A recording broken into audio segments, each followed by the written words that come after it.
Sa ngalan ng Ama, ng Anak, at ng Espiritu Santo. Amen. Kahapon, winakasan natin ang ating pagninilay ng paghihikayat sa inyo. Tapusin natin ang 9 na araw, yamang ating ito ay nasimulan. Dahil sa gawaing ito, na ipapahayag natin ang pagtugon sa pag-ibig ng Diyos. Kung tutusin mga kapatid, sa hamon na iyan na pagtatapos o tapusin ang 9 na araw ng novena, bawat araw may itinakda tayo na tema na mapupulot bilang hamon, bilang aral mula sa pagbasa. Kahapon, maaaring maalala ninyo, paulit-ulit na binabanggit sa atin ang salitang pag-ibig.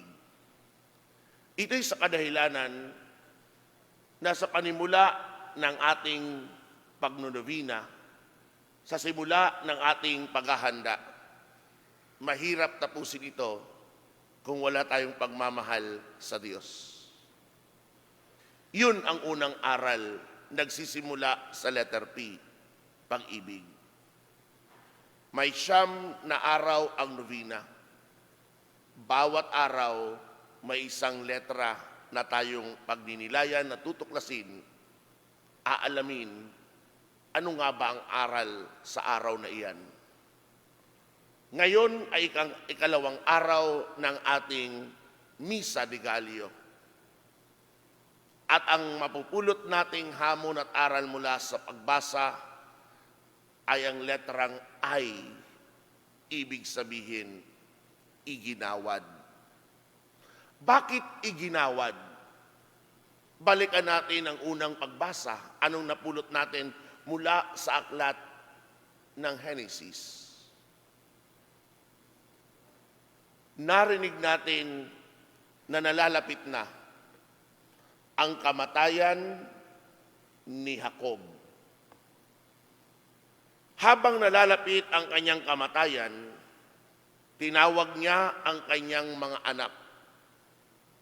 Sinabi niya sa kanila, "Kayong mga anak magsilapit sa akin, akong iyong ama ay sumandaling dinggin. Ikaw, Huda, ay pupurihin niyong mga anak ng ina mong mahal. Hawag mo sa leeg ang iyong kaaway. Lahat mong kapatid sa iyo'y gagalang." Bakit ganito na lamang ang pananalita ni Jacob sa unang pagbasa?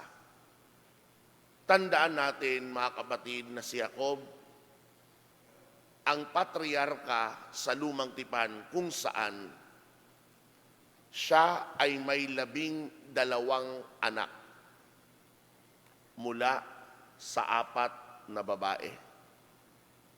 Parang nagising kayo, sabi ko, mula sa 4 na babae. Dahil totoo.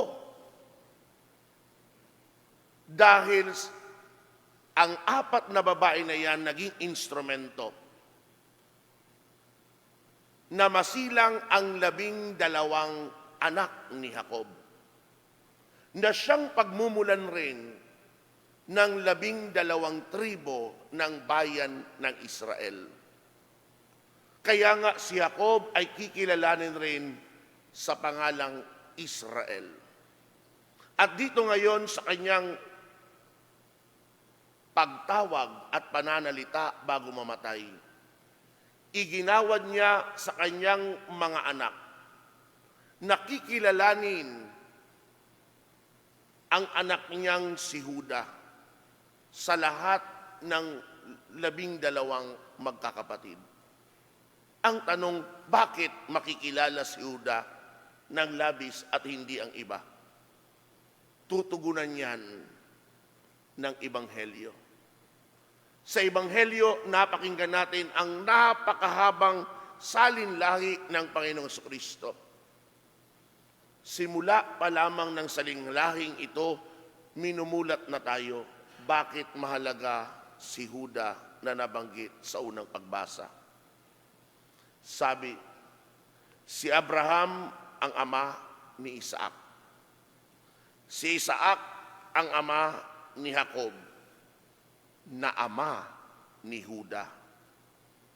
At ng kanyang mga kapatid, naging anak naman ni Huda kay Tamar, sina Fares at Sara. At magpapatuloy ang pakikinig natin ng mga pangalan hanggang sa kahuli-hulihan mababanggit ang pangalang Jesus. Nakikilalanin rin sa tawag na Kristo. Sa madaling sabi, ang iginawad na huling pagpapahayag ng propesiya ni Jacob. Bakit mahalaga si Huda? Dahil sa kanya magmumula si Jesus na manunubos. Gayon din sa salinlahing ito, iginagawad rin naman sa atin na tagapakinig na ang mga pangako sa lumang tipan tungkol sa manunubos, tungkol sa Mesiyas, ay magkakaroon ng kaganapan at katuparan, walang iba kung hindi sa pamamagitan ni Jesus. Dahil ayon sa mga propesiya sa lumang tipan, ang manunubos ay manggagaling sa lahi ni David, na siya ring manggagaling sa lahi ni Abraham. Kaya paano nagsimula ang mabuting balita ng Panginoon ayon kay San Mateo? Sinabi ni San Mateo, ito ang lahi ni Jesucristo na mula sa angkan ni David, na mula naman sa lahi ni Abraham. Sa madaling sabi, mapupulot rin nating aral ang paggagawad sa atin ng Diyos ng kanyang pangako na siya'y palaging tapat. Dahil sinundan niya, tinupad niya ang lahat ng binitawan niyang pangako sa lumang tipan. Kung ito ngayon ang ipinaparating sa atin ng dalawang pagbasa, ang paggagawad ng Diyos, minumula tayo na hanggang ngayon ang Diyos na ito ay patuloy na gumagawad sa atin ng ano? Ng samot-samong biyaya na di mo pa hinihingi, ipinagkakaloob na sa iyo. Kaya nga, sa panahon ng pagdating, sa panahon ng Adbyento, sa panahon na tayo'y naghahanda sa Kapaskuhan, isa sa napakainam na gawain ng paghahanda ay ilagay ang ating sarili sa katahimikan at pagninilay. At suriin, mga kapatid, ano-ano nga ba ang mga iginawad sa akin ng Diyos na biyaya? Tulad na lamang sa panahong ito na tayo nababalot pa rin sa pandemya. Alam natin at marahil tayo mismo ay nawala ng mahal sa buhay, nawala ng kamag-anak, nawala ng kaibigan dulot ng COVID.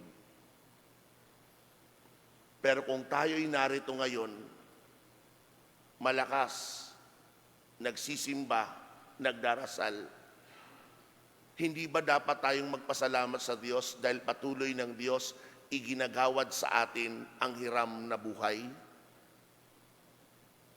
Maaring sa taong ito, hindi na tayo narito sa loob ng simbahan, pero ninais ng Diyos na manatili kang buhay, na manatili kang malusog, kahit nandyan ang panganib ng pandemya. Dahil kagabi, pinalalahanan tayo, iniibig ka at patuloy na iniibig. Kung may buhay ka man ngayon, dahil yan ay ginawad sa iyo ng Diyos. Ikalawa sa pagninilay, sa ating pagparito sa bahay dalanginang ito, maganda rin na suriin. Hindi lang ang buhay mo ang iginawad ng Diyos. Patuloy na iginagawad ng Diyos na meron kang mga mahal sa buhay na mayayakap pag-uwi. May mga mahal ka sa buhay na kung saan dapat mong ipagpapasalamat dahil malakas din sila tulad mo. At dagdag pa dyan, patuloy dapat tayong magpasalamat sa Diyos. Dahil sa kabila ng pandemyang ito na nabalitaan natin, marami ang nawalan ng trabaho, marami ang nagsarang mga negosyo. Kung ikaw ay patuloy na nabubuhay at may hanap buhay, dahil yan ay iginawad sa iyo ng Diyos. Marami, mga kapatid, kung tutuusin, ang mga iginawad sa ating biyaya at pagpapala ng Diyos. Kaya ngayong ikalawang araw ng ating paghahanda, ito ang hamon ko sa inyo. Matapos man ang misang ito, magsisimula kayong magtrabaho. Pero bago matulog mamaya sa gabi, ba't di nyo ilaan ang inyong sarili sa katahimikan? Gumawa ng maiksing listahan. Suriin lang, ano-ano ang mga iginawad na biyaya sa akin ng Diyos. Simulan mong ilista.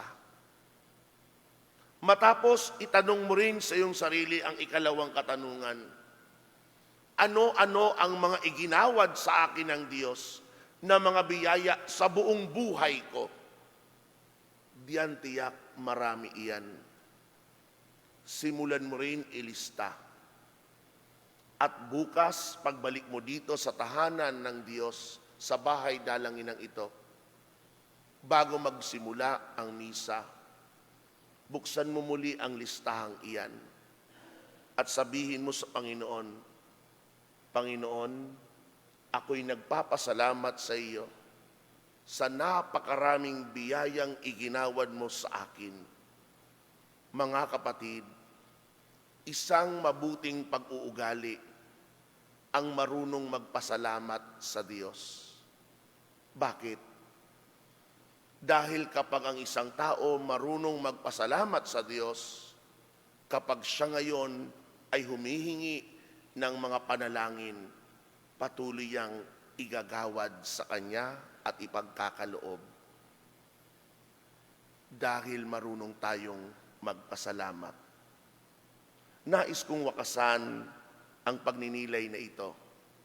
Katulad ng mismong awitin ni Jose Marichan. Sabi niya, count your blessing. Bilangin mo ang mga iginawad sa iyo ng Diyos na biyaya. Napakarami yan. Minsan, di mo pa nababanggit na ipagpasalamat at ihingi, nariyan na sa iyo. Sana sa ating paglalakbay na ito sa mundo, di tayo makalimot palagi magpasalamat sa Diyos. Dahil habang tayo'y patuloy na nagpapasalamat, ang Diyos naman ay hindi magsasawa na patuloy igawad ang mga biyayang ating kailangan, lalong-lalo na sa pang-araw-araw na buhay. Amen. Sa ngalan ng Ama, ng Anak, at ng Espiritu Santo.